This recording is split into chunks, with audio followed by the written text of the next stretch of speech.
Hi viewers, welcome back to card അറിവ്. നമ്മുടെ ഇന്ത്യയിൽ ഇപ്പം ഭാരത് മൊബിലിറ്റി ഗ്ലോബൽ എക്സ്പോ എന്ന് പറഞ്ഞൊരു എക്സ്പോ നടക്കുന്നുണ്ട്. അപ്പം ഇതിനോടൊപ്പം തന്നെ ഒരുപാട് കാറുകളും ബൈക്കുകളൊക്കെയാണ് ഇതിൽ കാണിച്ചേക്കുന്നത്. അപ്പം ഇതിൽ കാണിച്ചേക്കുന്ന അത്യാവശ്യം അട്രാക്റ്റീവായ കുറച്ച് ബൈക്കുകളാണ് നമ്മൾ ഇന്നത്തെ വീഡിയോയിൽ നോക്കാൻ പോകുന്നത്. ആദ്യം തന്നെ ടി വി എസിൻ്റെ പവലിയൻ നോക്കിയാണെങ്കിൽ അതിൽ ഏറ്റവും അട്രാക്റ്റ് ചെയ്യുന്നത് ഒരു റേസ് ബൈക്കാണ്, ഒരു EV റേസ് ബൈക്ക്. RTE എന്നാണ് ഇതിൻ്റെ പേര്. ഇത് നോക്കുകയാണെങ്കിൽ EV വൺ മേക്ക് ചാമ്പ്യൻഷിപ്പിൽ ടി വി എസ് റേസ് ചെയ്യാൻ വേണ്ടി ഉപയോഗിക്കുന്ന ഒരു പ്രോപ്പർ റേസ് ബൈക്കാണിത്. ഇതിൻ്റെ ബോഡിയൊക്കെ ഫുൾ ഉണ്ടാക്കിയേക്കുന്നത് കാർബൺ ഫൈബറിലാണ്. അതേപോലെ സസ്പെൻഷൻ നോക്കുകയാണെങ്കിൽ ഓഹിലിനാണ്, ബ്രേക്സ് നോക്കുകയാണെങ്കിൽ ബ്രംബോയാണ്. അങ്ങനെ മൊത്തത്തിൽ എക്സ്പെൻസീവായ ഹാർഡ്വെയർസും നല്ലപോലെ തന്നെ എക്സ്പെൻസീവായ ഒരു പ്രോപ്പർ റേസ് ബൈക്കാണെന്ന് പറയുന്നത്. ഏകദേശം 59 കിലോ വാട്ടോളം ഇതിന് പവർ ഉണ്ടെന്നാണ് അവർ പറയുന്നത്. പിന്നെ നോക്കിയാണെങ്കിൽ ഒരുപാട് മോഡിഫൈ ചെയ്ത വണ്ടികളും ടി വി എസിൻ്റെ ആ ഒരു പവലിലുണ്ടായിരുന്നു. നമ്മുടെ RTR 310 ഹെവിലി മോഡിഫൈ ചെയ്ത് ഒരു ട്രൈക്സ്റ്റർ എന്ന് പറഞ്ഞ ഒരു സ്റ്റണ്ട് ബൈക്ക് ഉണ്ടായിരുന്നു. വളരെ അഗ്രസീവായ ലുക്കുള്ള ഒരു ഭയങ്കര മാരക ഒരു മോഡിഫിക്കേഷൻ അത്. അതേപോലെ തന്നെ നമ്മുടെ റോണിൻ്റെ ഒരുപാട് കസ്റ്റം ബിൽഡുള്ള വണ്ടികൾ അവരുടെ പവലിയനിലുണ്ടായിരുന്നു.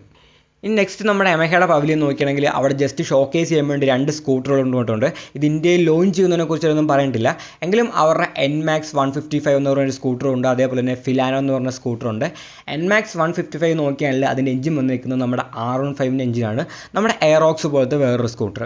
ഇനി ഇന്ത്യയിൽ ലോഞ്ച് ചെയ്യാൻ ഉടനെ തന്നെ വരുമെന്ന് പറഞ്ഞ് കുറച്ച് വണ്ടികൾ കൊണ്ടുവന്നിട്ടുണ്ട്. അതിൽ ഒന്നാമത്തെ വണ്ടി നമ്മുടെ FCX ആണ്. FCXൻ്റെ പുതിയ 2 കളർ വേർഷൻസ് അവർ കൊണ്ടുവന്നിട്ടുണ്ട്. ക്രോമും അതേപോലെ തന്നെ ബ്ലാക്ക് മെറ്റാലിക് എന്ന് പറഞ്ഞൊരു കളറും വരുന്നുണ്ട്.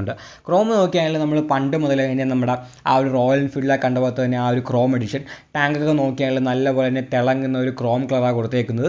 വീൽ നോക്കുകയാണെങ്കിൽ ഗോൾഡൻ കളറിലും കൊടുത്തിട്ടുണ്ട്. പിന്നെയുള്ള കളർ നോക്കുകയാണെങ്കിൽ മെറ്റാലിക് ബ്ലാക്ക് എന്ന് പറഞ്ഞ കളറാണ്.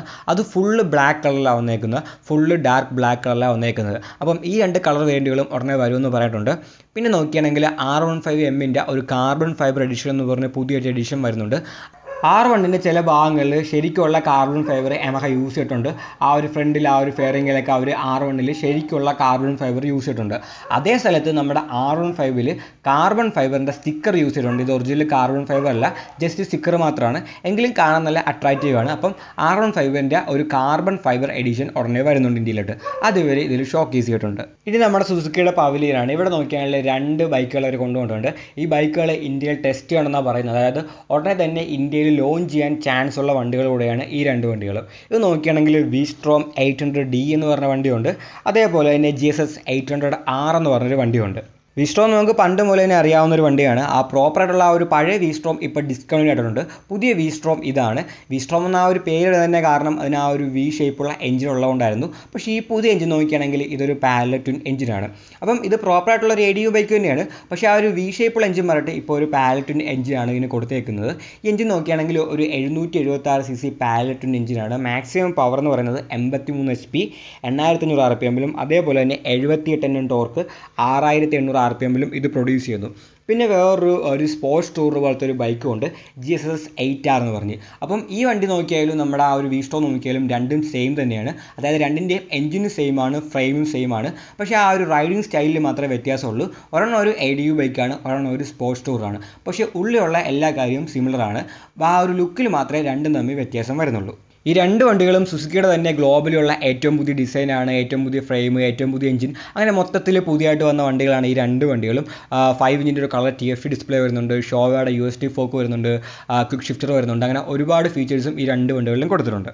നമ്മളെല്ലാവരും കാത്തിരുന്ന വണ്ടി ആ ഒരു ക്ലാസിക് 350യുടെ ഫ്ലെക്സ് ഫ്യൂവൽ വേരിയൻ്റ് ആണ്. ഇത് നമ്മുടെ പ്രോപ്പറായിട്ടുള്ള ആ ഒരു പഴയ ക്ലാസിക് 350 തന്നെയാണ്, ആ സെയിം പ്ലാറ്റ്ഫോം. പക്ഷേ ആ ഒരു എഞ്ചിനിൽ അവർ കുറച്ച് മാറ്റങ്ങൾ വരുത്തിയിട്ടുണ്ട്. ഈ വണ്ടിയുടെ പേര് പോലെ തന്നെ ഇത് ഫ്ലെക്സ് ഫ്യൂവലിൽ ഓടിക്കാൻ പറ്റും. അതായത് ഒന്നെങ്കിൽ നമുക്കിത് പെട്രോളിൽ ഓടിക്കാൻ പറ്റും, അല്ലെങ്കിൽ നമുക്ക് 85% വരെ എഥനോൾ മിക്സ് ചെയ്ത പെട്രോളിലും ഈ വണ്ടി ഓടിക്കാൻ പറ്റും. ഇപ്പോൾ ഗ്ലോബലി നോക്കിയാണെങ്കിൽ എഥനോൾ പെട്രോളിൽ മിക്സ് ചെയ്യുന്നുണ്ട്, അത് ചെറിയൊരു അളവിലാണ്. പക്ഷേ ഈ വണ്ടിയിൽ 85% വരെ എഥനോൾ മിക്സ് ചെയ്ത പെട്രോളിലും നമുക്ക് ഓടിക്കാൻ പറ്റുമെന്നാണ് പറയുന്നത്. അപ്പം ഇത് ജസ്റ്റ് ഒരു കൺസെപ്റ്റ് മാത്രമാണ്. ഇത് വരുമോ ഇല്ലെന്നും അവർ പറഞ്ഞിട്ടില്ല. എങ്കിലും ഭാവിയിലേക്ക് നോക്കാൻ നേരത്ത് നല്ലപോലെ തന്നെ ആ ഒരു പൊല്യൂഷനെ കുറയ്ക്കാൻ പറ്റിയ നല്ല റോയൽ എൻഫീൽഡിൻ്റെ ഭാഗത്ത് നിന്ന് വരുന്ന നല്ലൊരു തീരുമാനമാണ്. അതായത് നമുക്ക് ആ ഒരു EV ഒന്നും ആക്കാണ്ട് തന്നെ നമുക്ക് ആ ഒരു പ്രോപ്പറായിട്ടുള്ള IC എഞ്ചിൻ വെച്ച് ആ ഒരു പൊല്യൂഷനെ കുറഞ്ഞ് വണ്ടി ഓടിക്കാൻ പറ്റുന്ന നല്ലൊരു ആശയമാണ് ഈ ഒരു ഫ്ലെക്സ് ഫ്യൂവൽ വരുന്നത്. പക്ഷേ ഈ വണ്ടി വരുമോ ഇല്ലെന്നതിനെക്കുറിച്ച് ഒരു ഉറപ്പ് പറഞ്ഞിട്ടില്ല. ഇത് ജസ്റ്റ് ആ ഒരു കൺസെപ്റ്റ് മാത്രമേ കാണിച്ചേക്കുന്നത്. വണ്ടി കണ്ടാലും നമ്മുടെ ആ ഒരു പ്രോപ്പറായിട്ടുള്ള ആ ഒരു ക്ലാസ് 350 ഇരിക്കുന്നത് ആ ഒരു കളർ തീമിലും അതേപോലെ ഗ്രാഫിക്സൊക്കെ മാത്രമേ മാറ്റം അവർ കൊടുത്തിട്ടുള്ളൂ. ഉള്ളൂ. ആ ഒരു എക്സ്പോയിൽ ഇനിയും ഒരുപാട് ബൈക്കുകളൊക്കെ ഉണ്ട്. പക്ഷേ ശരിക്കും എല്ലാവരുടെ അട്രാക്ഷൻ കിട്ടിയത് ഈ പറഞ്ഞ ബൈക്കുകളിലൊക്കെയാണ്. അപ്പം ഈ ഒരു വീഡിയോ ഇഷ്ടപ്പെട്ടെങ്കിൽ ലൈക്ക് ചെയ്യുക, നിങ്ങളുടെ അഭിപ്രായങ്ങൾ കമൻറ്റുകളായി രേഖപ്പെടുത്തുക. ഇനി ഇതേപോലത്തെ വീഡിയോകൾ കാണാനായി ദയവായി ചാനൽ സബ്സ്ക്രൈബ് ചെയ്യുക, ആ ബെല്ലൈക്കൻ കൂടി എനേബിൾ ചെയ്യുക. പുതിയൊരു വീഡിയോയുമായി ഉടനെ കാണാം.